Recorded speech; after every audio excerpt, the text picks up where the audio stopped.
Wu Zetian is a hard woman to pin down. Due to her own outpouring of disinformation during her lifetime, the picture we have of her is not actually the real her. We can catch only possible glimpses of the woman she really was. But we can learn a lot from how she chose to present herself and how her enemies chose to present her. This video attempts to piece together what we know of Wu into a comprehensive picture of her early years, to try and see if we can peer past the veils of what she wanted us to see to the real person underneath. Was she the monstrous demoness her enemies presented her as? Was she actually a pawn in someone else's game? Was she a misunderstood figure? Or was she all of these? She began life around AD 625, at the same time that the Anglo-Saxon period was in full flourish in Britain, and the Byzantine Empire was busy trying to recapture parts of Europe. She was the fourth child of Wu Shiho, a former lumber merchant, and the second child of his second wife, Lady Yang, who, unlike conventions of the time for a second wife, who was normally younger, was only a couple of years younger than her husband. Little is known about the practicalities of life for Wu, but she will have enjoyed a middle-class upbringing going by her father's occupation and the fact he was appointed as a governor in Lizhou. We don't actually know her birth name as it was never recorded, but after her marriage she kept her patronymic family name, so that's why we know her as Wu.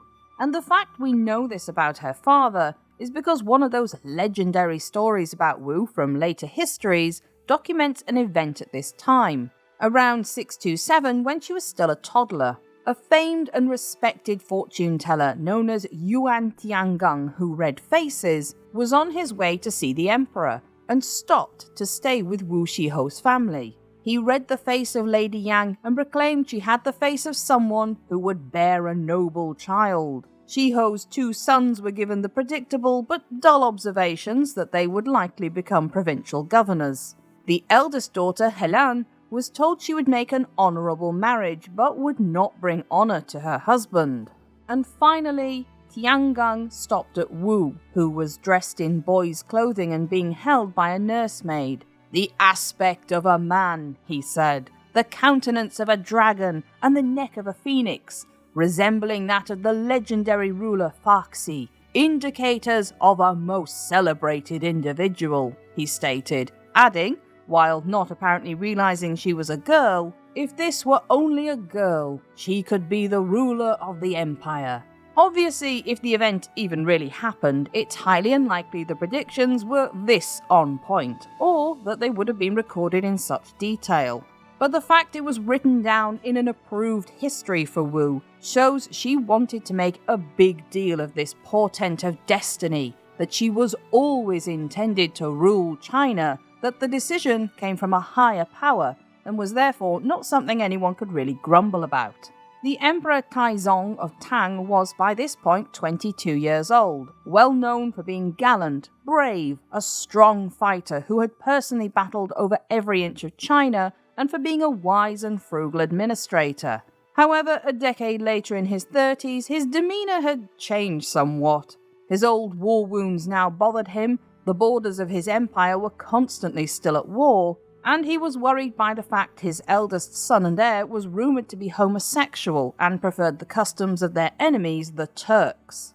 And in 1636 he also had to deal with personal grief as his consort, the Empress Regnant, died in that year. As a result, already having many children with many royal concubines, Gaozong increasingly sought comfort with his other wives. It was around this time that Wu, now aged around 14, was invited to the palace. Unusually for the time, she was well educated, as her parents had encouraged her to read and pursue many topics, including music, calligraphy, literature, history, politics, and other governmental affairs.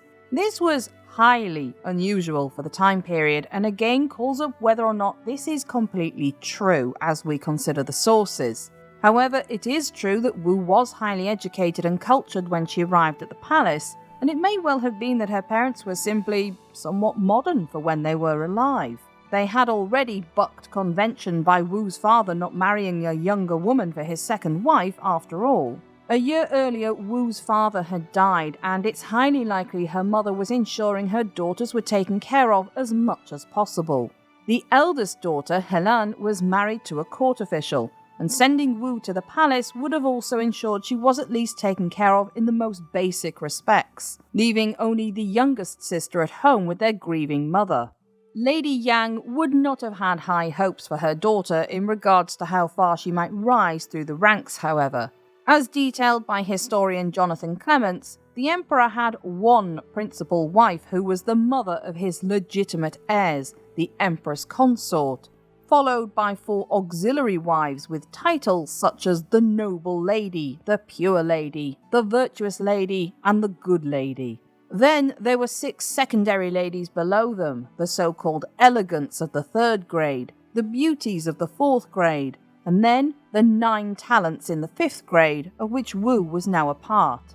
Below this were 3 even lower grades of ladies, so the chances of Taizong ever actually meeting Wu that often, much less being taken with her in any special way, were almost non-existent. However, she must have caught his eye at least once, however briefly, in order for him to give her the nickname of Fair Flatterer, a reference to a popular song of the time, as much as a commentary on her beauty. Women of the Tang dynasty were considered beautiful if they were overweight with very pale skin, round faces, small mouths and large almond-shaped eyes, so this gives us some idea of what Wu looked like. These ladies did not sit around waiting for the emperor's attention, however. The inner palace was where the emperor was the only male resident, attended by eunuchs and his wives and concubines. The top wives probably did sit around painting their faces, gossiping about one another, dancing and playing instruments. But while the eunuchs were in charge of the day-to-day running of the palace, the other ladies would all have been expected to do jobs, and Wu's rank were likely to have been maids in charge of bedding and linen. But this was a good opportunity to put them in the eye line of the emperor, even if Wu was still competing with several other teenage girls. But there is a story from this time that she was apparently working in the paddock when the emperor was there, trying to tame one of his horses. Wu apparently was brave enough to speak up and remark she would tame the horse if given an iron whip, an iron hammer, and a dagger. She said she would first whip it, and if that didn't work, she would hit its head with the hammer, and if this failed, she would slit its throat. The emperor apparently laughed at this. The whole story, whether real or imagined, shows again how Wu wanted to be shown years later. There is a certain sense of fate or inevitability about the scene, that Wu was destined to rise through the ranks due to the emperor's delight in her personality. And that in itself is again telling, as such hostile behaviour would have been considered unbecoming in a young lady, and yet here is presented as desirable in Wu. And yet she might have still remained at the bottom of the pile, except that there was a shift in the emperor's personal family.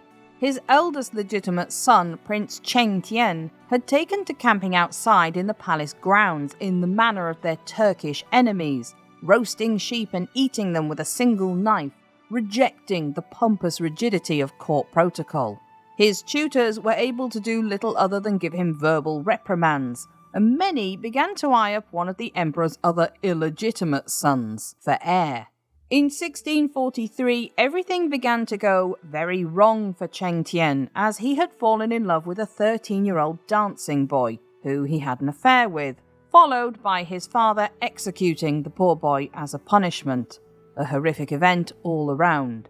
Instead of having the desired effect of making his son behave, Cheng Tian instead began to plot against his father, and managed to gather together a younger brother and some disgruntled nobles. At the same time, another of Taizong's sons, Prince Ji, was also planning a revolt. He had been amassing a private army after an uncle reminded him his own father had become emperor after killing off several brothers. His tutor wrote a letter to the emperor to both inform him of what was happening and to beg clemency for Ji's actions, but the prince bumped him off before he made it to the capital. Once the news got out, Ji decided to just go for it and declared war on his father and brothers. He was swiftly dealt with, his residence left burning by the emperor's forces, and was sent to the capital in disgrace. And he might have got away with it had it not been for one of his co-conspirators who revealed all in exchange for mercy. It turned out they had also been part of Cheng Tian's plan, and so gave away people on both sides. Taizong was horrified at how deep it ran within his own palace, and a purge followed of 4 princes, some invited to privately commit suicide, others sent with no titles or wealth to the frontiers of China, where they perished fairly quickly, administrators, retainers, generals, and most importantly for our story, the wives and concubines of the inner palace. Taizong didn't have the women killed as tradition dictated, but he did still banish them. And as one of those who was not involved, this allowed a vacuum for Wu to move ahead. She was now 17, and especially as her beauty would later be famed, probably visited the emperor's bed more than once. However, she would downplay this later, mostly because she ended up marrying his son, so it's understandable Wu would want this to be a secret. Equally, it's possible she simply remained little more than a maid, but she still would have come into contact with the emperor's new heir, Prince Gaozong. Although he had older brothers, none of them were sons of the late Empress Wendy, and he enjoyed support from many of the emperor's closest advisors and nobles as a result. Either way, the shy prince would have had ample opportunity to see and even talk to Wu. He was married at some point in his teens to Crown Princess Wang, later to become Empress Consort, but also had an affair with Wu. Her later enemies would allude to this, but at the time it was nothing more than palace gossip. Taizong grew increasingly sick from his old wounds, and finally died on the 10th of July 649. Gaozong was created emperor, and all those concubines who had not given the previous emperor a son, including Wu, were sent to Ganye Temple to shave their heads and become Buddhist nuns. For the ambitious 22-year-old Wu, it's not likely she fancied following through on this plan. Luckily for her, Empress Wang, as she was now known, was unknowingly about to provide a way back to the palace while simultaneously sealing her own fate. Wang had not given birth to any sons so far, and her husband favoured one of his concubines, Zhao, who did have a son with him. On top of this, having not yet given birth to a son, Wang had been forced to adopt one of the emperor's other sons, Li Zhong. His mother was an extremely low-ranking concubine who would have been grateful for her son's rise through the ranks, and so Wang hoped to gain a loyal follower while improving her shaky position safely. The story went that one day while visiting Ganye Temple, Gaozong caught sight of Wu, shaven-headed and weeping. However, there are already problems with this story, in that the temple is hard to discover in historical sources and yet supposedly was large enough for 122 women to be sent there after Taizong's death. On top of this, when Taizong became emperor, he didn't send his father's concubines off to temples unless they wanted to go, and allowed most of them to simply go home. Gaozong, famously soft-hearted and easily swayed, is unlikely to have been cold enough to send 122 young women off to a desolate fate as a nun. Added to this is the fact sources stress it was a Buddhist temple, and yet Buddhism didn't take off as a religion until Empress Wu was in power herself. This suggests the whole thing is a story crafted later in her reign to present her as both a dutiful servant of both emperors and a tragic but beautiful figure. The most damning evidence is the fact she would have needed to shave off her hair, and yet just 2 years later her hair was once again an incredible 7 feet long, supposedly. Long hair was a mark of beauty and nobility in the Tang period, as it needed to be long in order to create the elaborate knots and hairstyles of the period. The whole story can be made much simpler if we assume the most likely thing that happened was that Wu never shaved her hair at all, but was sent to seclusion at the temple to wait for an opportune moment to return to her royal lover. But what makes all of this even more interesting is that Empress Wang would be instrumental in Wu's return to court. As the Empress had few friends and felt under threat from consort Cha, She saw in Gaozong's infatuation with Wu a way to turn him away from her main rival. Wu was the perfect distraction from Xiao's charms, and the Empress had her secretly installed back in the palace as one of her own ladies-in-waiting. Apparently, Wu was already pregnant with the Emperor's child, a son who would be named Li Hong, and with his birth, her true identity was revealed. Far from shunning her, Empress Wang had her elevated from a mere talent to a concubine in the 2nd grade, concubine of the luminous demeanor. In the meantime, her plan worked in that Gaozong seems to have lost interest in Xiao, and if Wu put a foot wrong, the Empress felt secure in her position as prime wife. For her part, Wu was a talented actress and schemer, and she made sure to befriend the other ladies in the palace. If the Empress sent her a gift, she shared it with the others, and she was careful to always be flattering and humble to Empress Wang. In reality, she was carefully manipulating the Emperor's feelings towards her. By the end of 656, she had given birth to either 3 or 4 of Gaozong's children. By this point, Xiao had become so desperate that she actually sought help from her rival, Empress Wang. Finally realizing the danger she had put herself in, the Empress joined forces with the consort and made accusations against Wu to the Emperor.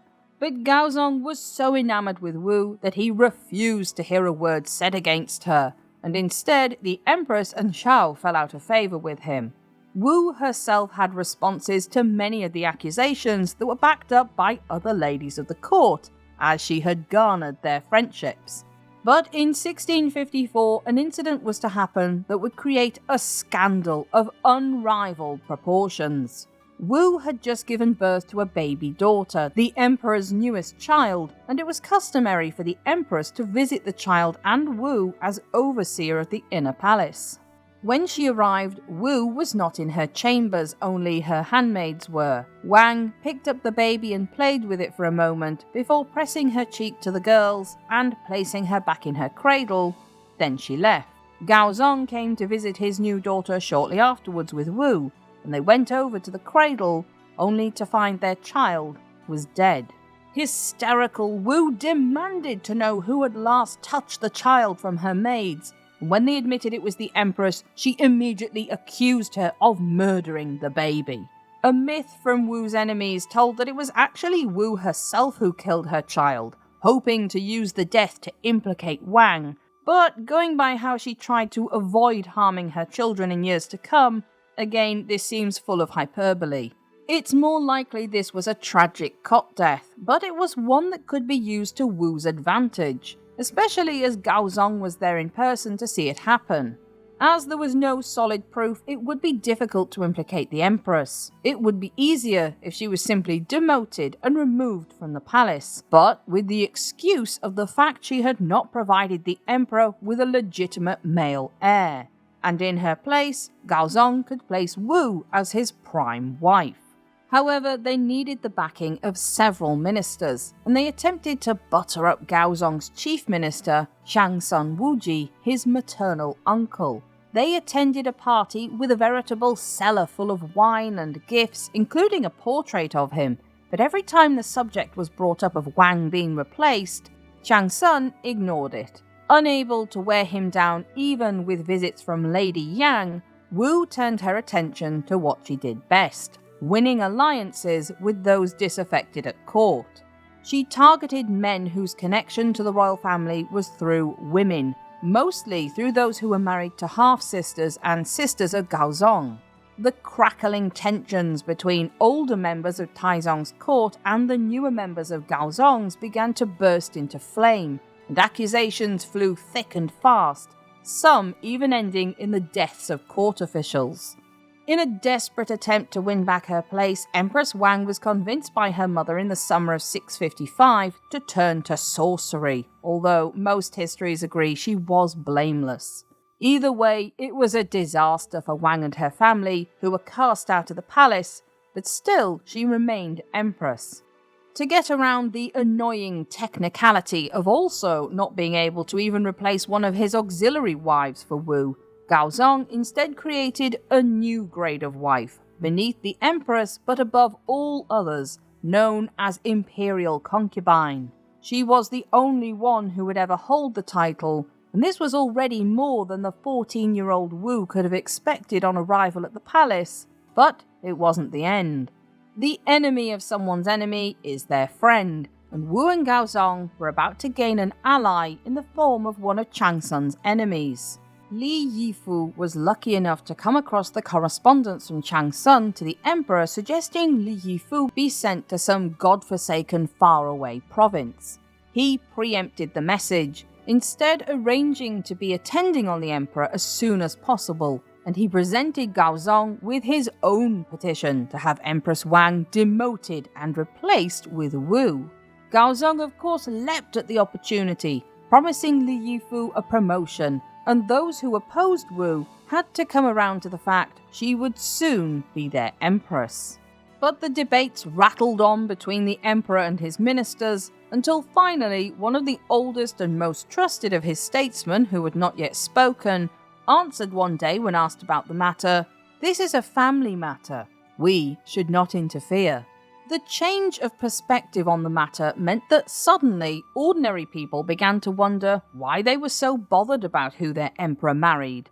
Of course, this was a disingenuous argument, as the role of empress consort was highly politically charged. Younger advisors began to liken the matter to that of a farmer upgrading his wife as he made more money and grew older, reasoning why shouldn't their emperor change wives in order to ensure legitimate heirs if commoners could do it? By late 655, those in opposition had left court or had been sent away to far-flung corners of China. In November, Gaozong publicly stated that Empress Wang and Xiao had been caught plotting against the throne and had planned to poison him. Their families were sent away in disgrace, and the women were imprisoned in a single room with only a small gap in a door to put food through. A completely fabricated history was made up for Wu, that she had in fact not been part of Taizong's consorts, but that she had waited on Gaozong's mother, Empress Wendy. Impossible, not least because Wendy had died before Wu ever entered the palace. On top of this, it was said that Taizong himself had personally suggested Wu and Gaozong marry, and she become empress. Even those who had been against her now had no option but to acknowledge her as Gaozong's chief wife, and the woman who would be their empress. Even her father, now deceased, was posthumously raised to a duke, and many members of her family were given titles and lands. Wu did not wait long to start carrying out her revenge. Her first move was to sweetly suggest to her husband, who was about as politically minded as a dog being distracted with a stick, that two of his advisors who had vehemently opposed her position be rewarded for their loyalty to their ministerial roles. He thought she was being lovely. The two ministers were smart enough to recognise they were being set up, and desperately pleaded to be allowed to retire, but the emperor would hear none of it. But worse was still to come for the former Empress Wang and consort Xiao. Still in their squalid conditions, Gaozong one day came across the pavilion where they were kept. It's possible he didn't actually know what had happened to them, and he was surprised to see how they were living, with no clean clothes, no servants, no luxuries of any kinds like baths. The two women pleaded with Gaozong to reconsider their punishment, and their hearts must have leapt when 2 days later they heard the bricks covering the door being pulled away. However, it was in fact men who worked for Wu who had come for them, and they were informed they would each receive 100 lashes, a punishment designed to kill them. The two poor women were then subjected to a horrible death anyway after their punishment, in which their hands and feet were cut off, their limbs broken, and they were left to slowly die in vats of wine. Wu was now in the strongest possible position yet. She was empress, her eldest son Li Hong was heir to the throne, her main female rivals were dead, and she was pregnant with a third or fourth child who would be yet another son. Those who had supported her, such as Li Yifu, got away with scandals that surrounded him, possibly murdering a prison governor who he had bribed to set free a female prisoner Li Yifu fancied, and those who opposed Wu were met with swift retribution. In 657, two of the emperor's ministers, Han Yuan and Lai Ji, the two nobles who had begged to be allowed to retire from court, made the mistake of petitioning for the exiled Chu Suliang to return. They found themselves accused of being mixed up in a plot to revolt with Suliang, although it's likely all three were blameless and Wu was behind it. All three were sent even further away into the provinces with the explicit order never to return to the capital. In 659, Wu had an opportunity to be rid of yet another who had not supported her claim. She had never forgotten Chang Sun Wuji's refusal to support her claim as empress, and she made her move when two lower-level officials, Wei Jifang and Li Chao, were accused of forming a secret society. There is no mention of what this really was, it could have just been a drinking club, but the men were tortured for information. It was severe enough that Wei Jifang committed suicide, and the investigator put in charge of it all, Chu Jingkong, decided suicide would only have happened if the man really had something to hide. He accused both Jifang and Chao of being part of a treasonous plot, masterminded by Chang Sun, and the emperor took this at face value. It was a sign the old courtiers' ways had come crashing down, and the younger nobles who sided with Wu and Gaozong were on the rise. Chu Jingkong claimed there was no time to provide all the evidence, of which there was tons, he claimed. The emperor had to move quickly before he faced a revolt. Chang Sun was forced into exile like all the others, but when there, was also forced to commit suicide. But by 660, Gaozong's health was failing him. He suffered headaches, dizziness, loss of vision and seizures.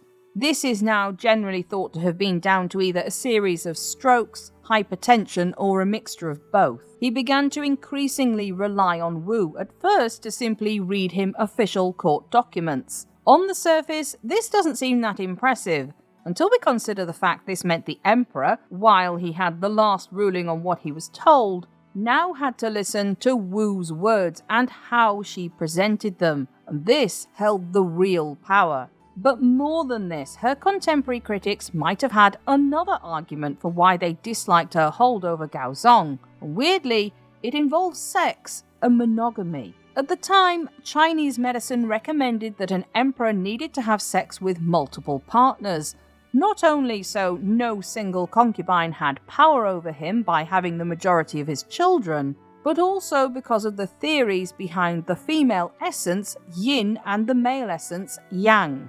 It was believed that the female essence could heal males if the woman orgasmed and the man did not. Therefore, multiple women having sex with Gaozong would, in theory, have cured him. But Wu seems to have dominated his time in the bedroom, although there is some anecdotal evidence she may have shared him with other women while she was present, and this would have led to accusations that she was taking too much of his essence while not allowing the yin of his other wives to heal him. Obviously, it all sounds like nonsense to our modern understanding of sex and biology, but for Wu, this could at least be part of the reason she was disliked, as she was seen as preventing the emperor from being cured by being monogamous. Wu's power over Gaozong waned when she wasn't present, such as when she had to disappear into the palace to give birth. During the birth of her youngest child in 664, Princess Taipang, some disgruntled advisors took the opportunity to try and have Wu removed. They convinced the emperor that she had admitted a Taoist priest to her chambers and that he was performing sorcery. If there was any truth to some kind of spiritual ritual being carried out, it was likely in response to the fact she was pregnant and due to give birth. But with the emperor in such ill health, it was easy to hint that perhaps Wu was behind it. Gaozong lost his temper and already had precedent in place for if an empress committed witchcraft and how to remove one. He was in the middle of writing out the decree to have Wu demoted from her position when she appeared and pelted him with fury. After it was established she was innocent, she turned everything around on Gaozong and had a go at him for not trusting her. Gaozong, far from his earlier bravery at having his chief wife removed, pleaded with her to forgive him and blamed everything on the advisor who had brought him the news. The advisor was thrown in prison, his family enslaved, and their riches removed, and Gaozong's former heir, who had been behind the attempt to remove Wu, was forced to kill himself.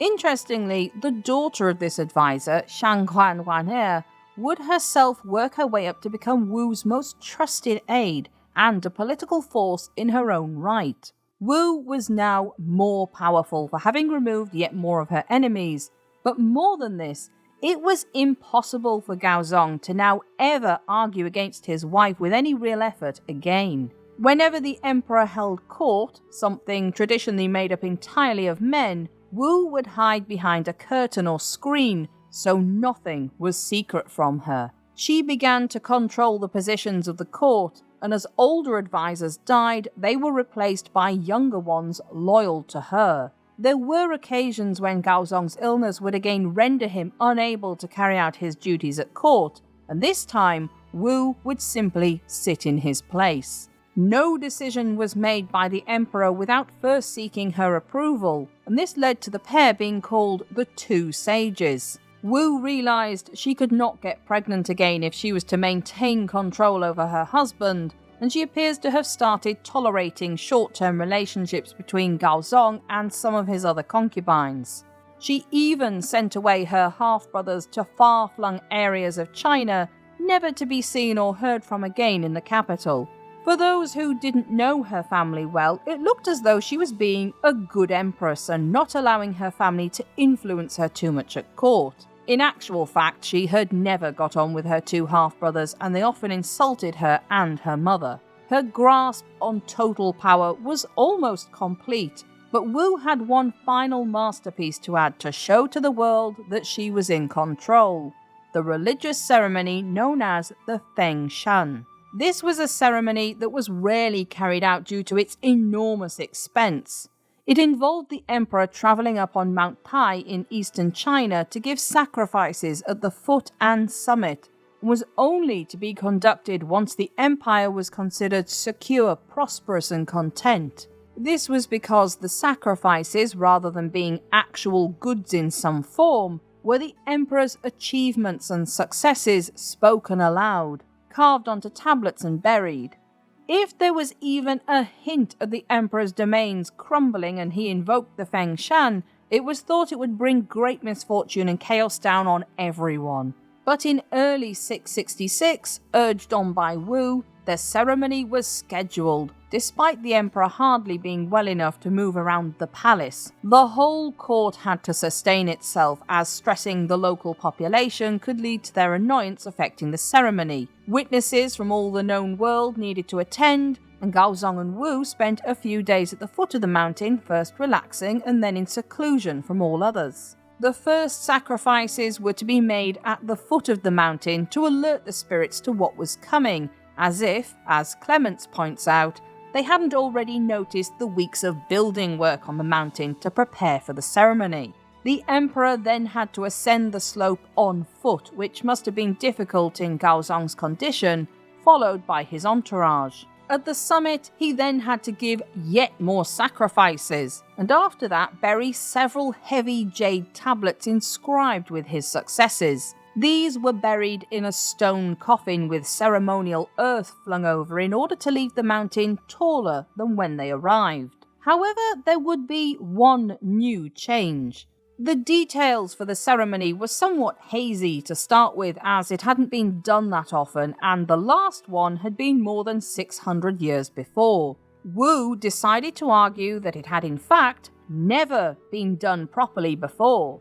She said that the mountain represented the male element, the yang, and therefore it made perfect sense for the men to go up the mountain and for the emperor to give sacrifices there. But the earth, in other words, the foot of the mountain, was represented by yin, the female element, and should therefore be carried out by the women, and herself as empress. Why, she said, would the spirits of empresses, including Gaozong's own mother Hundi, appear before male ministers?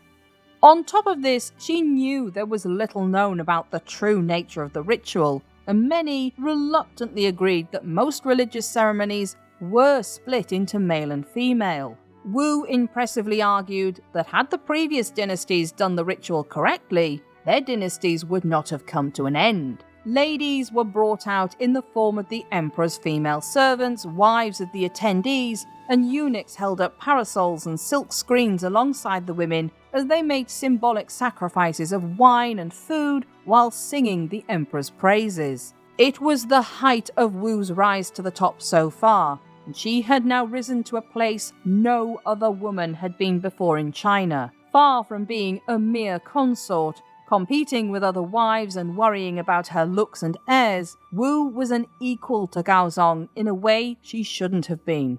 She had now inserted herself into a male-dominated ceremony, was already the real power behind the throne, and she had ensured her sons were the main heirs to the throne, with little competition from any other women.